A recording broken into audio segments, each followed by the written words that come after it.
अस्सलामुअलैकुम। पेशे खिदमत है तारीख का मुसाफिर सीरीज। कहानी नंबर 3। लड़की नागिन थी। बावली की सीढ़ियों में अंधेरा ही अंधेरा था। दोस्त जिन सांची का कोई नामो निशान तक न था। शहजाद को फिक्र थी कि कहीं सांची सामरी जादूगर के फंदे में न फंस गया हो। सामरी जादूगर सांची के पीछे लगा था। वो सांची के बाप को हलाक कर चुका था और अब सांची को भी हलाक करना चाहता था, मगर सांची हर बार उसके पंजे से निकलने में कामयाब हो जाता था। शहजाद ये सोच रहा था कि उसे बावली की तारीख जीने में सांची की घबराई हुई आवाज सुनाई दी, शहजाद चुप जाओ चुप जाओ। शहजाद ने देखा कि सांची सख्त परेशान छलांगे लगाता जीने पर चढ़ा आ रहा है। शहजाद ने गड्ढे में छलांग लगा दी। सांची आंधी के झोंके की तरह उसके करीब से निकल गया। उसके पीछे फायर की आवाज आई। शहजाद हैरान हुआ कि सांची पर गोली किसने चलाई है।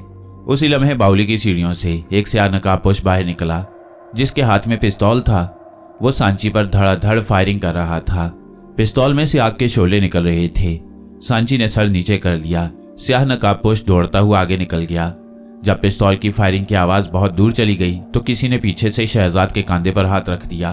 शहजाद की चीख निकलते निकलते रह गई। सांची ने कहा, घबराओ नहीं शहजाद, मैं हूं तुम्हारा दोस्त सांची। शहजाद की जान में जान आई। वो बोला, सांची एक बात बताओ, तुम जिन के बच्चे हो, फिर ये स्याह नकाबपोश तुम पर गोली क्यों चला रहा था? सांची ने जवाब दिया, मेरे दोस्त, ये तो तुम जान ही गए हो कि जादूगर सामरी मेरे पीछे लगा है और मुझे किसी न किसी तरह कत्ल करना चाहता है, लेकिन वो अभी तक इसमें कामयाब नहीं हुआ। इसकी सबसे बड़ी वजह यह है कि मैं मुसलमान जिन हूँ और मेरा दिल हर वक्त कलमा शरीफ पढ़ता रहता है। सामरी की एक कोशिश है कि किसी तरह से मैं कलमा पाक के विरुद्ध से गाफिल हो जाऊं। बस वही लम्हा ऐसा होगा कि सामरी मुझे कत्ल कर सकेगा, मगर मेरा दिल कलमा शरीफ पढ़ने से कभी गाफिल नहीं हुआ। इसके बावजूद सामरी मुझ पर बार बार हमले करता है और मुझे कभी कभार अपना कैदी भी बना लेता है, मगर वो मेरे दिल को अल्लाह और उसके रसूल सल्लल्लाहु अलैहि वसल्लम की याद से गाफिल नहीं पाता। जिस रोज मेरे दिल ने कलमा शरीफ का विर्द छोड़ दिया, उसी लम्हे मुझ पर सामरी का जादू चल जाएगा, मैं जिंदा नहीं बचूंगा। शहजाद ने पूछा, लेकिन ये आज के स्याह नकाबपोश और पिस्तौल का मुअम्मा क्या है? तुम्हारा ताल्लुक तो पुराने जमाने से है। सांची बोला, सामरी हर तरह से हर जमाने के हथियारों के मुताबिक मुझ पर हमला करता है। वो समझता है कि शायद मॉडर्न जमाने के पिस्तौल की गोली से मेरा दिल पास पास हो जाए और वो कलमा शरीफ का विर्द करना छोड़ दे। तो क्या इस बार तुम मेरे साथ माजी के सफर पर नहीं चलोगे? शहजाद ने सवाल किया। सांची ने जवाब दिया, क्यों नहीं चलूंगा। आज मैं तुम्हें मशहूर साइंसदान, सय्याह, इल्मे फल्कियात और तिब के माहिर अल-बैरूनी से मिलवाने ले जा रहा हूँ। शहजाद ने खुश होकर कहा, अल-बैरूनी का जिक्र तो मैंने किताबों में कई बार पढ़ा है। वो महमूद गजनवी के ज़माने में हिंदुस्तान की सियाहत पर भी आए थे और उन्होंने अपने इस सफ़र के मुशाहिदात और तजुर्बात को एक किताब में भी लिखा था, जिसका नाम किताबुल हिंद था। सांची ने कहा, हाँ, वही नामवर मुसलमान दानिशवर और साइंसदान अल-बैरूनी। आज तुम उसी अजीम शख्सियत से मिलोगे। अब ये बात सांची जिनके मुंह में ही थी कि पिस्तौल के फायर का धमाका हुआ और गोली सांची के सर के ऊपर से गुजरती हुई गड्ढे की दीवार में पेवस्त हो गई। सांची ने जल्दी से शहजाद का हाथ अपने हाथ में ले लिया और चीख कर कहा, मेरा हाथ ना छोड़ना शहजाद, हम माजी में जा रहे हैं। इसके साथ ही शहजाद के पांव तले की जमीन निकल गई। उसे एक हल्का सा झटका लगा और वो जैसे एक तिनके की तरह तेज हवाओं में उड़ने लगा। उसके कानों में तुंद हवाओं की चीखों की आवाजें आ रही थीं। वो यही समझा कि यह सामरी का तिलिस्म है जो सांची का पीछा कर रहा है। सांची जिन ने शहजाद के हाथ को मजबूती से पकड़ रखा था। आहिस्ता आहिस्ता हवा के थपेड़ों का जोर कम होने लगा। चीखों की आवाजें भी गायब हो गईं। शहजाद को महसूस हुआ कि वो आसमान की बुलंदियों से नीचे उतर रहा है, लेकिन सांची ने उसे मना कर रखा था कि जब तक वो ना कहे अपनी आंखें बिल्कुल ना खोले। चुनाचे शहजाद ने आंखें बंद कर रखी थीं। शहजाद के पांव सख्त जमीन के साथ जा लगे। सांची की आवाज आई, आंखें खोल दो। शहजाद ने आंखें खोल दी। क्या देखता है कि एक पुरफिजा बाग में सांची के साथ खड़ा है। चारों तरफ सरों के ऊंचे दरख्त हैं। दरमियान में संगे मरमर के चबूतरे पर एक बारादरी है। उसके आगे शफाफ पानी का फवारा उछल रहा है। सरों के दरख्तों के पीछे एक महलनुमा इमारत है, जिसके गुंबद पर चांदी का चांद धूप में चमक रहा है। शहजाद ने सांची से पूछा, मेरे दोस्त, ये कौन सी जगह है? सांची ने कहा, हम 11वीं सदी ईस्वी के ज़माने में आ गए हैं। ये सन 1004 का गजनी शहर है, जहाँ पर सुल्तान महमूद गजनवी की हुकूमत है। शहजाद ने सवाल किया, इस शहर में ऐसी कौन सी खास बात है जो तुम मुझे यहाँ लाए हो? सांची ने गुंबद की तरफ इशारा किया और कहा, वो गुंबद जो नजर आ रहा है वो एक दरसगाह है, जिसे सुल्तान महमूद ने खास तौर पर अल-बैरूनी के लिए बनवाया है। यहाँ अल-बैरूनी साइंसी मुशाहिदात और तजुर्बात करते हैं। शहजाद तो खुशी से उछल पड़ा, तो क्या वहाँ अल-बैरूनी तशरीफ रखते होंगे? क्यों नहीं, सांची बोला, चलो चलकर सलाम करते हैं। मैंने तुमसे वादा किया था कि इस बार तुम्हें अल्बेरूनी से मिलवाऊंगा, सो मैं अपना वादा पूरा कर रहा हूँ। आओ मेरे साथ। सांची और शहजाद पुरफिजा कदीम जमाने के बाग से निकलकर उस इमारत की तरफ बढ़े जिसके गुंबद पर हिलाल लगा हुआ था। दिन काफी निकल आया था। दूर कहीं कहीं खुश्क पहाड़ियां नजर आ रही थीं। बीच बीच में हरे भरे दरख्तों के सिलसिले भी थे। गजनी के मुसलमान अपने जमाने के लिबास पहने अपने अपने काम पर जा रहे थे। कोई घोड़े पर सवार था, कोई पैदल चल रहा था। हर शय पुराने जमाने की थी। शहजाद का लिबास भी उसी जमाने का हो गया था। उसका लिबास भी गजनी के लड़कों जैसा था, यानी शलवार और लंबा कुर्ता और सर पर कुल्ला। सांची कद में शहजाद से छोटा था। उसका लिबास भी 11वीं सदी ईस्वी के गजनी के लोगों की तरह का था। उसके सर पर कुल्ला शहजाद को अजीब लग रहा था। शाही रसदगाह के बाहर दरबान खड़ा था। सांची ने दरबान से कहा, हम ईरान के शहर ख्वारजिम से आए हैं और उस्ताद अल-बैरूनी से मुलाकात के ख्वाहिशमंद हैं। दरबान ने सांची और शहजाद को ऊपर से नीचे तक देखा और बेनियाजी से कहा, उस्ताद मुकर्रम, अल-बैरूनी किसी आरे गहरे से नहीं मिलते, जाओ अपना रास्ता लो। सांची को बहुत गुस्सा आया। आखिर वह जिन था। उसने इधर उधर देखा। वहां इत्तफाक से उस वक्त और कोई नहीं था। सांची ने आगे बढ़कर दरबान की गर्दन पकड़कर हल्का सा झटका दिया और वो हवा में उल्टा लटक गया। वो खौफजदा होकर वावेला करने लगा, मगर सांची के जादू के असर से दरबान के हलक से कोई आवाज नहीं निकल रही थी। वो हवा में उल्टा लटका बुरी तरह केकड़े की मानेंद हाथ पांव चिल्ला रहा था। सांची ने करीब जाकर कहा, क्या अब भी अंदर नहीं जाने दोगे? दरबान ने हाथ बांध लिए। सांची ने उसे सीधा करके जमीन पर खड़ा कर दिया। दरबान का दहशत के मारे बुरा हाल हो रहा था। सांस फूल गया था। बोला, अंदर जाओ, अल्लाह के लिए अंदर चले जाओ। सांची और शहजाद मुस्कुराते हुए शाही रसदगाह के अंदर दाखिल हो गई। अंदर एक छोटा सा गोल हॉल कमरा था जिसके गुंबद में ऊपर तक सीढ़ी लगी थी। सीढ़ी के ऊपर एक मचान बना हुआ था जहां से अल-बैरूनी आसमान पर चमकते सितारों का मुशाहिदा करते थे। एक तरफ कुछ तालिब-इल्म कालीन पर अदब से बैठे थे। सामने कुर्सी पर एक चौड़े शानों और स्याह दाढ़ी वाला खुश शक्ल आदमी सुनहरी चौगा पहने सर पर कुल्ला रखे बड़ी शान से बैठा लेक्चर दे रहा था। सांची और शहजाद भी चुपके से तालिब-इल्मों के करीब जाकर बैठ गए। शहजाद ने एक तालिब-इल्म से सरगोशी में पूछा, क्या यही उस्ताद मुकर्रम अल-बैरूनी है? तालिब-इल्म ने ताज्जुब की निगाह शहजाद पर डाली और आहिस्ता से कहा, क्या तुम्हें यह भी इल्म नहीं कि तुम इस्लाम के अजीम मुफक्किर और तबीब अल-बैरूनी के दरस में बैठे हो? शहजाद ने कोई जवाब न दिया और अल-बैरूनी की तरफ देखने लगा। गोल कमरे के रोशनदानों में से दिन की रोशनी अंदर आ रही थी। अल-बैरूनी के हाथ में एक किताब थी। वो फरमा रहे थे, अजीज तलबा, मैं एक बार फिर आपसे कहूंगा कि इंसान की कदर उसकी जाती खूबियों और कारनामों से होती है। हसब नसब की बुलंदी और खानदान की शोहरत और अजमत कोई चीज़ नहीं है। इंसान की इज्जत उसके नेक अमाल की वजह से है और उसके नेक अमाल ही उसे आखिरत में भी सुरखरू करेंगे। अब मैं आज के दरस को आगे बढ़ाता हूँ। कल मैंने आपको ज़मीन के कतर के गिर्द बने हुए अर्ज बल्द और तूल बल्द के बारे में बताया था। ये खतूत मैंने ही पहली बार दरियाफ्त किए हैं। यूनानी किताबों में हमें इनका जिक्र कहीं नहीं मिलता। ये वो खत हैं जो हमारी ज़मीन को मुख्तलिफ कुर्रों और मौसमों में तकसीम करते हैं। इस पर ज़मीन के महवर के गिर्द गर्दिश करने का भी असर पड़ता है। इसका हाल आप मेरी किताब में पढ़ चुके होंगे। अब मैं आपको कुदरती चश्मों के बारे में कुछ इब्तदाई बातें बताऊंगा। जमीन के अंदर हर लम्हे कीमियाई तब्दीलियां होती रहती हैं। ये तब्दीलियां जमीन की गहराई में हर वक्त खौलते लावे और बेपनाह आग की गर्मी की वजह से अमल में आती हैं। इसके अलावा जमीन के अंदर एक बरकी कीमियाई अमल भी जारी रहता है जिसके असर से कुदरती चश्मे उभर कर पहाड़ों और वादियों में फूट निकलते हैं। शहजाद ने सांची के कान में आहिस्ता से कहा, ये अल-बैरूनी ही की दरियाफ्त है। मैंने जदीद किताबों को भी पढ़ा है और मुझे मालूम है कि इससे पहले कुदरती चश्मों के बारे में किसी ने ये बात नहीं कही थी। किस कदर अफसोस की बात है कि आज के ज़माने का मुसलमान तालिब-इल्म इस हकीकत से बेखबर है कि दुनियाई साइंस की अनगिनत दरियाफ्तें और इजादें मुसलमान साइंसदानों ने की थीं।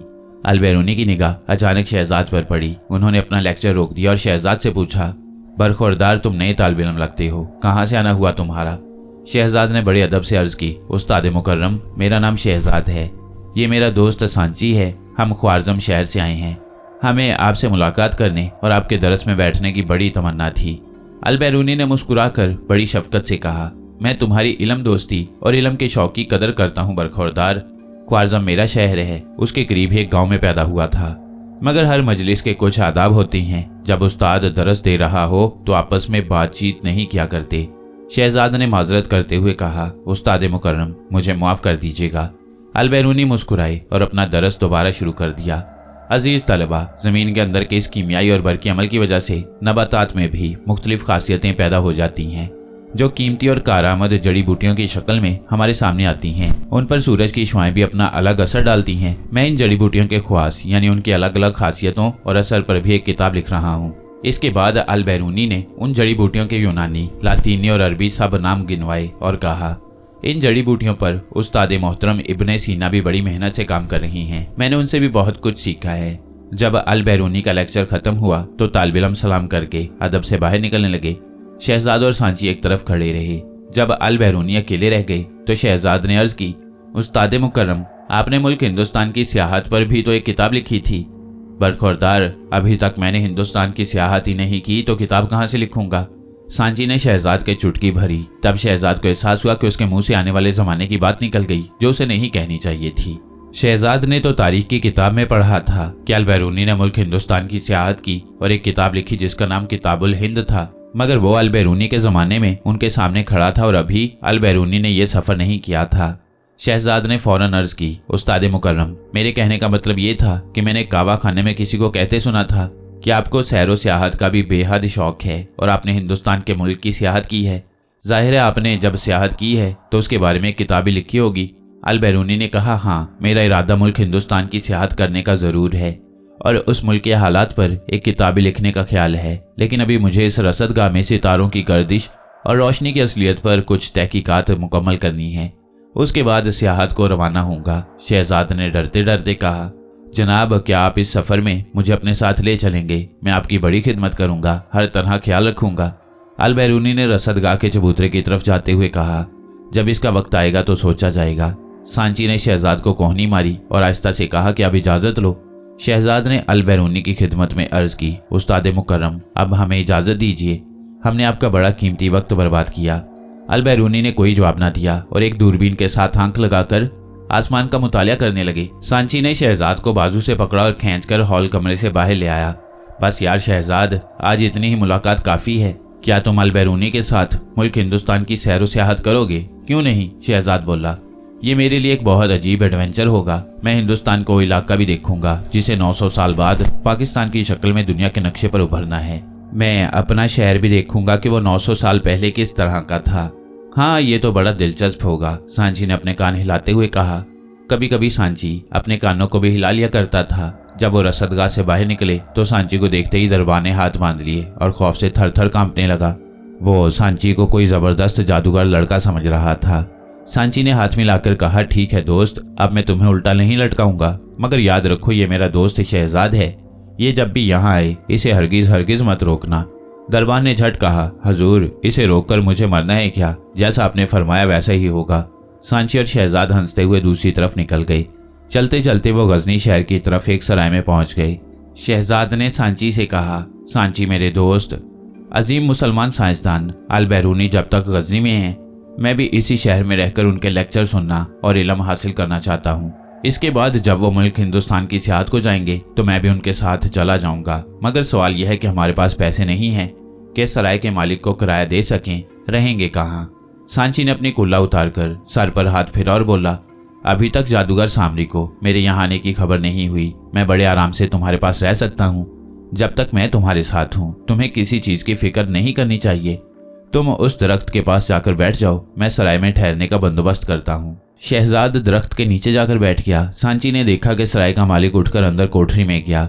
सांची ने वहीं अपने सीने पर हल्का सा हाथ मारा और गायब हो गया। गायब होने के बाद वो सराय के मालिक की कोठरी में काला सांप बनकर जाहिर हो गया।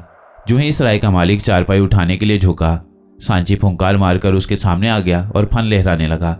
सराय के मालिक की जान ही निकल गई और खौफ के मारे पसीने छूट गए। सांची ने कहा, घबराओ मत, मैं तुम्हें डसने नहीं आया बल्कि पैगाम देने आया हूँ। जब तुम बाहर जाओगे तो थोड़ी देर बाद 2 लड़के तुम्हारे पास आएंगे। एक लड़के का कद छोटा होगा। वो कहेंगे कि हमें जादूगरों के बादशाह अफरासियाब ने भेजा है और हमें सराय में ठहरना है। बस तुम उनको बड़ी अच्छी जगह ठहराना और जब तक वो तुम्हारी सराय में रहें उनकी खूब खातिर तवाज़ो करना। अगर इसमें तुमने ज़रा भी कोताही की तो मैं तुम्हें आकर डस लूँगा और तुम पलक झपकते ही मर जाओगे। सराय का मालिक थर थर काँप रहा था। एक तो सामने जहरीला सांप था, ऊपर से वो बोल भी रहा था। उसने हाथ जोड़कर कहा, बहुत अच्छा जनाब, आपने जैसा फरमाया वैसा ही होगा, मेरी जान बख्शी कर दें। सांची बोला, मैं देख लूँगा। ये कहा और गायब हो गया। सराय का मालिक भागकर बाहर आ गया। सांची सीधा शहजाद के पास आकर जाहिर हुआ और हंसकर बोला, आओ। सराय के मालिक के पास चलते हैं, देखना वो हमारी कितनी आवभगत करता है। दोनों सराय के मालिक के पास आए। शहजाद ने कहा, हमें रहने के लिए कोठरी चाहिए। सराय के मालिक ने बदमिजाजी से कहा, तुम्हारे पास किराया है? तब सांची आगे आया और बोला, हमें जादूगरों के बादशाह अफरासियाब ने भेजा है। अफरासियाब का नाम सुनकर सराय का मालिक उछलकर गद्दी पर से नीचे उतर आया, हाथ बांध लिए। समझ गया कि ये दोनों वही लड़के हैं जिनका काले सांप ने जिक्र किया था। झुककर बोला, हजूर, मेरे सराय की सबसे आरामदेह कोठरी हाजिर है, तशरीफ लाइए, तशरीफ लाइए। सांची ने बड़े फख्र से शहजाद की तरफ देखा। शहजाद बड़ी खुशी खुशी चल दिया। शहजाद और सांची सराय में रहने लगे। सराय का मालिक उनकी खूब आवभगत करता। वह रोज अजीम साइंसदान अल-बैरूनी की रसदगाह में जाकर उनका दर्स सुनते। शाम को गजनी शहर की थोड़ी बहुत सैर करते और रात को सराय में आकर सो जाते। सांची को इस बात का बड़ा इत्मीनान था कि उसके दुश्मन सामनी जादूगर को उसकी इतला नहीं मिली थी। एक दिन अल-बैरूनी ने अपने शागिर्दों को ईरान के करीम शहर रे के बारे में बताते हुए कहा, अजीम तलबा, रे का शहर बहुत कदीम है। ये कभी ईरानी और कभी बाबली तहजीबों का गहवारा रहा। मैं ख्वारज़म में 30 बरस तक रहा। ख्वारज़म में ही मैंने तालीम मुकम्मल की। उन दिनों ख्वारज़म का बादशाह मोहम्मद बिन अहमद था। उसका एक चचाजाद भाई मंसूर बिन अली था। मंसूर अली अगरचे बड़ा दौलतमंद आदमी था, मगर उसे इल्म से भी बड़ा लगाव था। वह खुद भी बड़ा आलिम फाजिल था। रियाजी और दूसरे अलूम में वो बड़ी महारत रखता था। चुनाचे मैंने उसकी शागिर्दी इख्तियार की।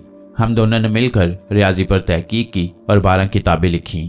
मंसूर बिन अली मेरे मोहतरम उस्ताद थे। उन्होंने दीगर अलूम के साथ मुझे अरबी जुबान भी पढ़ाई। लेकिन फिर ख्वारज़म पर दुश्मन मुल्क की फौजों ने हमला कर दिया। शहर की फसील तोड़कर दुश्मन शहर में दाखिल हो गया और शाही महल पर कब्जा कर लिया। मैं परेशानी के आलम में शहर रे पहुंचा। यहाँ जरजान और तरबिस्तान के हुक्मरान सुल्तान काबूस ने मुझे अपने यहाँ रोक लिया और वहाँ मैंने कदीम आसार और पुराने खंडरात का मुतालिया किया, उनकी तहकीक की और एक किताब लिखी। सुल्तान काबूस ने उस किताब के लिखने में मेरी बड़ी मदद की। चुनाचे मैंने ये किताब उनके नाम कर दी। उसका नाम था अल आसार अल बाकिया। मगर अजीज तलबा, मेरे दिल से ख्वारज़म शहर की मोहब्बत नहीं जाती थी। जब ख्वारज़म के हालात ठीक हुए तो वहाँ अली बिन मामून तख्त पर बैठा। उसने मुझे ख्वारज़म वापस बुलाया तो मैं फ़ौरन ख्वारज़म वापस चला आया। उस बादशाह को फ़लसफ़े, हिकमत, तिब, हय्यत और दूसरे इल्म से बड़ी गहरी दिलचस्पी थी। चुनाचे उसके ज़माने में ख्वारज़म एक बार फिर इल्म का मरकज़ बन गया। मैं इस बात को तस्लीम करता हूँ कि अली बिन मामून ने मुझे बड़ी इज्जत बख्शी और अपने दरबार में कुर्सी अनायत की। यहाँ रहकर मैंने रियाजी, फल्कियात और अर्जियात के इल्म पर कई किताबें लिखीं, मगर किस्मत को मेरा सुकून से रहना देखा ना गया। अब सुल्तान महमूद गजनवी ने ख्वारज़म पर चढ़ाई कर दी और उसे फतह कर लिया। सुल्तान महमूद को जब मेरे बारे में इल्म हुआ तो वह मेरे साथ बड़ी मोहब्बत और एहतराम से पेश आए और यूँ मैं उसके साथ यहाँ गजनी चला आया।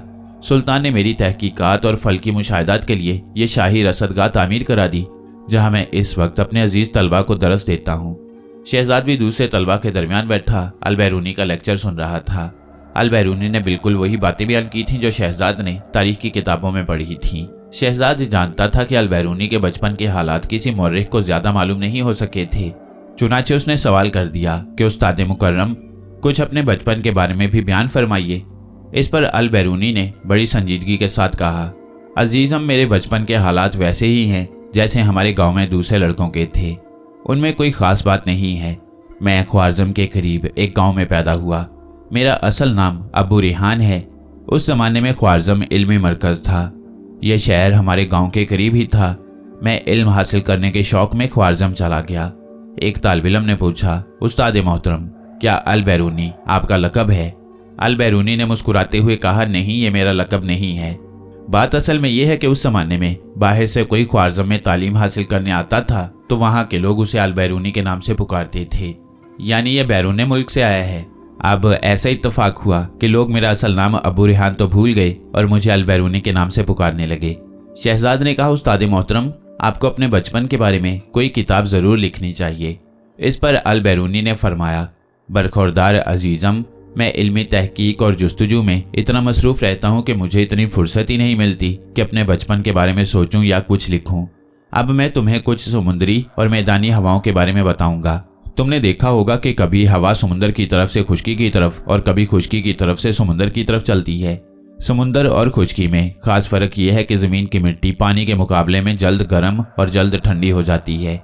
दिन के वक्त सूरज की किरणों की वजह से ज़मीन पानी की निस्बत ज़्यादा गर्म हो जाती है, जिसकी वजह से गर्म होकर ऊपर उठती है। चुनाचे उसकी जगह पुर करने के लिए समुद्र की तरफ से हवाएं खुश्की की जानिब चलनी शुरू हो जाती हैं। शाम के वक्त जब सूरज गुरूब हो जाता है तो जमीन ठंडी हो जाती है। समुद्र थोड़ी देर बाद ठंडा होता है। चुनाचे समुद्र की हवा गर्म होकर ऊपर उठती है, जिसकी जगह पुर करने के लिए खुश्की की तरफ से हवा समुद्र का रुख करती है। मेरा ख्याल है आप इसे अच्छी तरह समझ गए होंगे। सब तलबा ने एक जुबान होकर कहा, जी उस्ताद मुकर्रम। इसके बाद अलबैरूनी ने अपना दरस खत्म कर दिया और अपने हुजरे में तशरीफ ले गए। सांची और शहजाद सराय में वापस आ गए। इधर जादूगर और सांची के दुश्मन सामरी को भी खबर होगी कि सांची गजनी में मौजूद है। सामरी ने उसी वक्त अपने खास काहिन को हुक्म दिया कि फौरन गजनी जाओ और सांची को अगवा करके मेरे सामने पेश करो। इस बार मैं उसे जमीन के निचले तबके में भड़कती आग में डालकर भस्म कर दूंगा।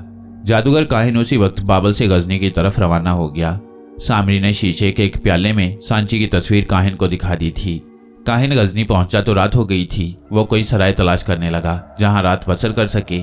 उस वक्त सांची सराय की कोठरी में शहजाद के पास बैठा बातें कर रहा था कि अचानक फिजा में से जादूगर सामरी की खास तिलिस्मी बू महसूस हुई। वह चौंक कर बोला, मेरा दुश्मन मेरे ताकुब में यहाँ पहुंच गया है।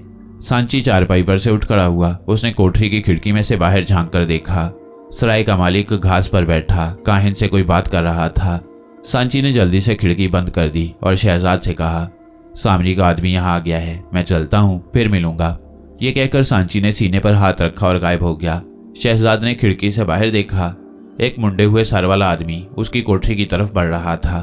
शहजाद समझ गया कि यही सामरी जादूगर का भेजा हुआ जादूगर हो सकता है। वो चारपाई पर बैठ गया। इतने में काहिन ने दरवाजे पर दस्तक दी। शहजाद ने दरवाजा खोलकर पूछा, क्या बात है, तुम्हारा साथी कहाँ है? शहजाद ने कहा, वो अभी अभी बाहर गया है, मुझे कुछ बताकर नहीं गया। काहिन वहीं से पलट गया। सांची गजनी के बाग में फवारे के पास एक दरख्त की सबसे ऊंची शाख पर बैठा चारों तरफ तक रहा था।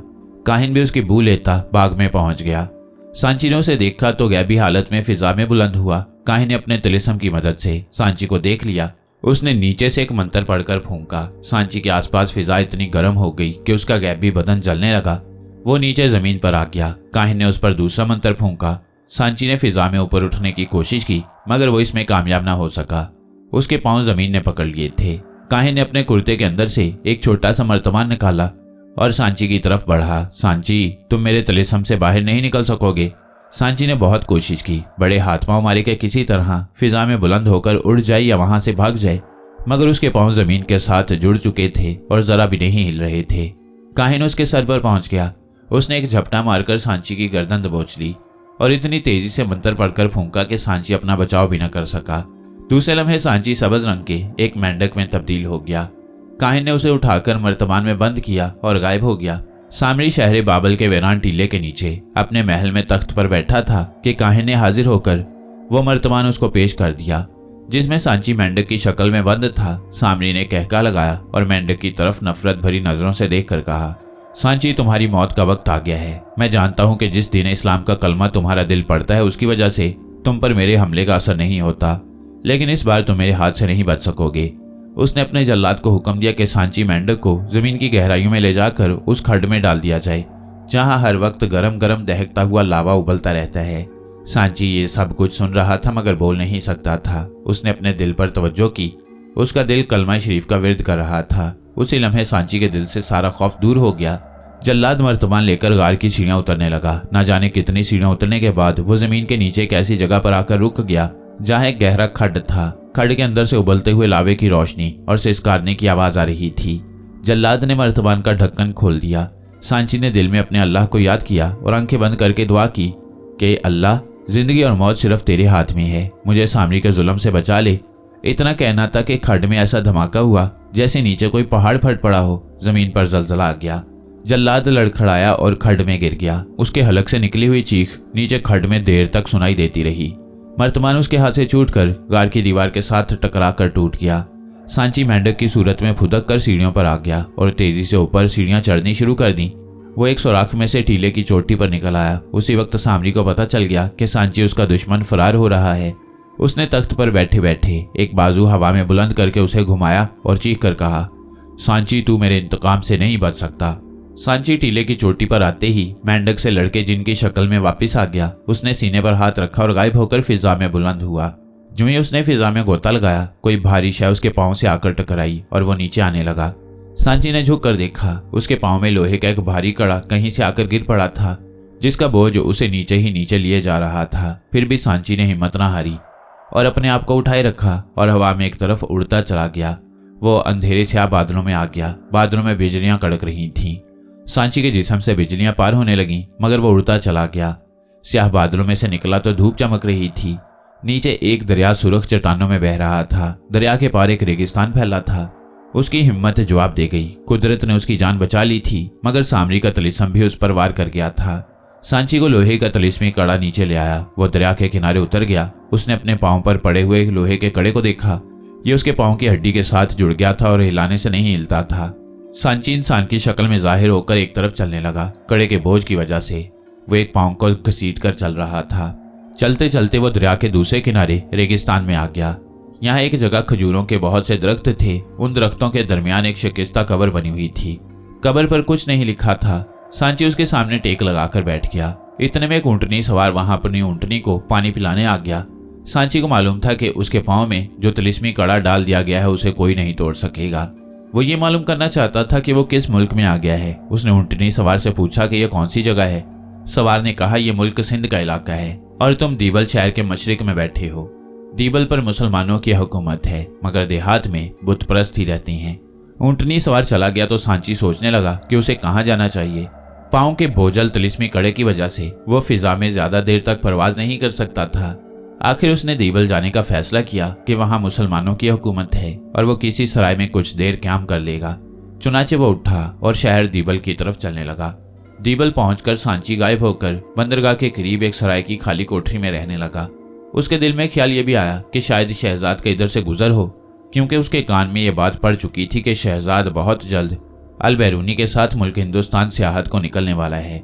जब सांची 2-3 दिन गुजर जाने पर भी सराय ना आया तो शहजाद समझ गया कि सामरी का जादू चल गया होगा, या फिर सांची किसी तरह जान बचाकर निकल गया है। शहजाद अजीम मुसलमान साइंसदान अल बैरूनी के दरस में रोज शरीक होता। अल बैरूनी भी शहजाद के साथ बड़ी मोहब्बत और शफकत का सलूक करते रहे। थोड़े ही दिनों में अल बैरूनी सुल्तान महमूद गजनवी की इजाजत से मुल्क हिंदुस्तान की सियाहत की तैयारियां करने लगे। शहजाद को उन्होंने अपने साथ रख लिया था और फिर एक रोज अल बैरूनी और शहजाद एक काफिले में शामिल होकर बसरे की तरफ रवाना हुए, जहां से वो एक बादबानी जहाज में बैठे और मुल्क सिंध की बंदरगाह दीबल की तरफ चल पड़े। दूसरी तरफ सांची को दीबल की सराय में रहते हुए जब 10-15 दिन हो गए तो वो एक जगह रहते हुए तंग आ गया। एक जगह कैद होकर रहने की आदत उसकी नहीं थी। बस एक दिन शाम को सराय से निकला और फिरता फिराता शहर से बाहर रेत के टीलों में निकल आया। बड़ा खुशगवार मौसम था। फिजा खुनक थी। सहरा में ठंडी हवा चल रही थी। चलते चलते वो एक गांव के पास आ गया। गांव के बाहर बुत परस्तों का एक मंदिर था, जहां घंटियां बज रही थीं। सांची के पांव का बोझ उसे ज्यादा दूर तक नहीं ले जा सकता था। वो मंदिर की दीवार के पीछे थक कर बैठ गया। दीवार की दूसरी जानिब पत्थर के बैल का सर बंधा हुआ था, जिसकी बुत परस्त पूजा करते थे। सांची के टेक लगाने से पत्थर के बैल के सर में हल्की सी तिलिस्मी लर्जिश पैदा हुई। ये सामरी के बैल का सर था। इसमें सामरी का तिलिस्म था। उसी वक्त सामरी को खबर हो गई कि सांची सिंध के गांव में मंदिर के बाहर बैठा है। सांची कुछ देर सस्ताने के बाद उठा ही था कि उसके सर पर बिजली का कड़ाका हुआ। सांची फौरन गायब होकर फिजा में उठ गया। वो समझ गया कि दुश्मन सामरी ने हमला कर दिया है। वह पूरी तेजी से फिजा में बुलंद होने की कोशिश कर रहा था, मगर उसके पांव का बोझ उसे नीचे खींच रहा था। फिर भी वो सामरी की तिलिस्मी फिजा से निकल गया, मगर सामरी का तिलिस्म उसका पीछा कर रहा था। सांची फिजा में कभी ऊपर और कभी नीचे होता उड़ता चला जा रहा था। अचानक कहीं से तेज आंधी के बगोले नमूदार हुए और सांची को उठाकर कहीं का कहीं ले गए। सांची को कोई होश नहीं था कि वो तूफानी आंधी उसे कहाँ उड़ाई लिए जा रही है। उसकी आंखों के आगे अंधेरा था। फिर वो बेहोश हो गया और उसे कोई होश न रहा। बेहोश होने के साथ ही सांची गायब न रह सका और जिन लड़के की असली शक्ल में जाहिर हो गया। आंधी के झकड़ों ने उसे एक घने जंगल में फेंक दिया। ये मुल्क हिंदुस्तान का जंगल था, जहां उस जमाने में एक वैशी कबीला था जो आदमखोर था। जंगल में कोई भूला भटका मुसाफिर निकल आए तो ये वैशी लोग उसे पकड़ लेते।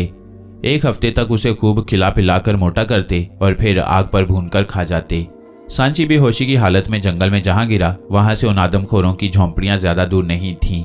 एक आदमखोर वैशी उधर से गुजरा तो एक लड़के को जमीन पर बेहोश पड़ा देखकर रुक गया। यह सांची था। आदमखोर ने सांची के दिल के साथ कान लगा दिया, फिर चीख मारी और 6-7 आदमखोर वहां जमा हो गए। उन्होंने बेहोश सांची को डंडा डोली की और अपने सरदार आदमखोर के पास ले आए। सरदार ने खुश होकर अपनी जुबान में कहा, पला पलाया नौजवान लड़का है, इसे होश में लाओ, आज रात इसे भूनकर खाएंगे। वैशी सांची को होश में लाने की कोशिश करते रहे, मगर सांची को होश नहीं आ रहा था। सरदार ने हुक्म दिया कि लड़के को एक झोंपड़ी में बंद करके पहरा लगा दो, जब होश आ जाए तो मुझे खबर करो, हम इसे होश में आने पर भून कर खा जाएंगे। ठीक उसी वक्त शहजाद अपने उस्ताद मुकर्रम और अजीम साइंसदान और सयाह अल-बैरूनी के हमरा समुद्री जहाज पर सफर करता दीवल की बंदरगाह पर उतरा। रात उन्होंने सराय में गुजारी और दूसरे दिन अल-बैरूनी सिंध के सहराई रास्ते पर चल पड़ा। अल-बैरूनी और शहजाद अलग अलग ऊंटों पर सवार थे। उनके साथ साथ अल-बैरूनी के 10-12 मुलाजिम ऊंटों पर सवार खाने पीने और खैमे का सामान लिए चल रहे थे। दोपहर को अल-बैरूनी ने सहरा में एक जगह खैमे लगवा दिए और जब धूप ढल गई तो शहजाद को साथ लेकर एक जगह रेत के टीले के पास आकर रुक गए। अल-बैरूनी ने शहजाद से मुखातिब होकर कहा, मेरे अजीज, गजनी में अपने दरस के दौरान मैंने एक बार बताया था कि हमारी ज़मीन में तब्दीलियाँ आती रहती हैं। लाखों बरस पहले जहाँ पहले समुंदर था अब वहाँ खुश्की है। इस तरह जहाँ कहीं खुश्की थी वहाँ अब समुंदर ठाठे मार रहा है। ये एक कुदरत का नपातुला निज़ाम है। मसलन इस सहरा की मिसाल ले लो, ये सिंध का सहरा है जो कभी समुंदर का ताज था। इस मुकाम पर कभी समुंदर ही समुंदर था। फिर कुदरत के निज़ाम के तहत लाखों साल पहले समुंदर में गिरती हुई दरियाओं की मिट्टी और लावे और मूंगे की चट्टानों ने समुंदर की तह को भरना शुरू कर दिया और समुंदर का पानी उछलकर दूसरी तरफ को निकल गया, जहाँ इस वक्त वो समुंदर है जिसकी लहरों पर सफ़र करके हम यहाँ पहुँचे हैं। दुनिया के बड़े बड़े रेगिस्तान पहले समुंदर हुआ करते थे। शहजाद बड़े गौर से उस्ताद मोहतरम की बातें सुन रहा था। जो नज़रिया जो ख्याल वो पेश कर रहे थे उसकी तस्दीक जदीद साइंस ने कर दी थी। यूँ उस्ताद को उस तारीखी हकीकत का सबूत मिल गया कि अल-बैरूनी वो पहला साइंसदान है जिसने ये इंकशाफ किया है कि सिंध की वादी किसी ज़माने में समुंदर हुआ करती थी।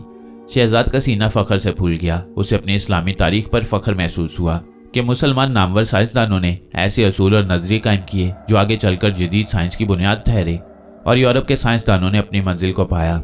हम मुसलमान अपने साइंसदानों पर जितना फ़ख्र करें कम है। शहजाद ने अल-बैरूनी से पूछा, उस्ताद मुकर्रम, आप कैसे इस नतीजे पर पहुंचे कि ये रेगिस्तान और दूसरे रेगिस्तान पहले समुंदर हुआ करते थे? अल-बैरूनी ने बड़े सुकून से जवाब दिया, मेरे अजीज़, मैंने बरसों इस पर काम किया है, तहकीकात की हैं और मुशाहिदे किए हैं। मुझे सहराओं में ऐसे जानवरों के पथराए हुए ढांचे मिले हैं जो सिर्फ समुद्रों में ही जिंदा रह सकते हैं। लाखों साल पहले जब समुंदर ने यहाँ से जगह बदली तो समुद्री जानवर यहीं रह गए और वक्त के साथ उनके ढांचे रेत में दबकर पत्थर बन गए। इसके अलावा बाज सख्त चट्टानों पर समुद्री लहरों के कटाव के एक जैसे निशान पाए गए हैं।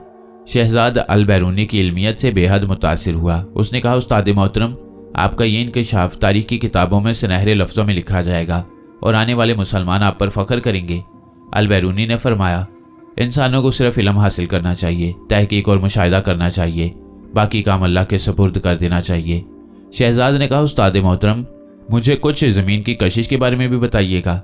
अल-बैरूनी टहलते टहलते खजूर के झुंड के नीचे आकर चश्मे के किनारे बैठ गए। शहजाद भी उनके कदमों के पास अदब से बैठ गया। अल-बैरूनी ने कहा, ज़मीन की कशिश कुदरत की एक ज़बरदस्त ताकत है। इस कशिश की वजह से चांद हमारी ज़मीन के गिर्द गर्दिश करता है, सियारे सूरज के गिर्द घूमते रहते हैं। इस कशिश ने हमें ज़मीन पर थाम रखा है। अगर ये कशिश ना हो तो हम रुई के गालों की तरह फिजा में बिखर जाए। ज़मीन की कशिश ज़मीन की गर्दिश की वजह से है। इसकी शुआएं ज़मीन से ऊपर की जानिब मुतवाज़ी उड़ती हैं। शहजाद ने सवाल किया, उस्ताद मोहतरम, क्या कोई ताकत ऐसी भी है जो ज़मीन की बेपनाह कशिश को काट सके?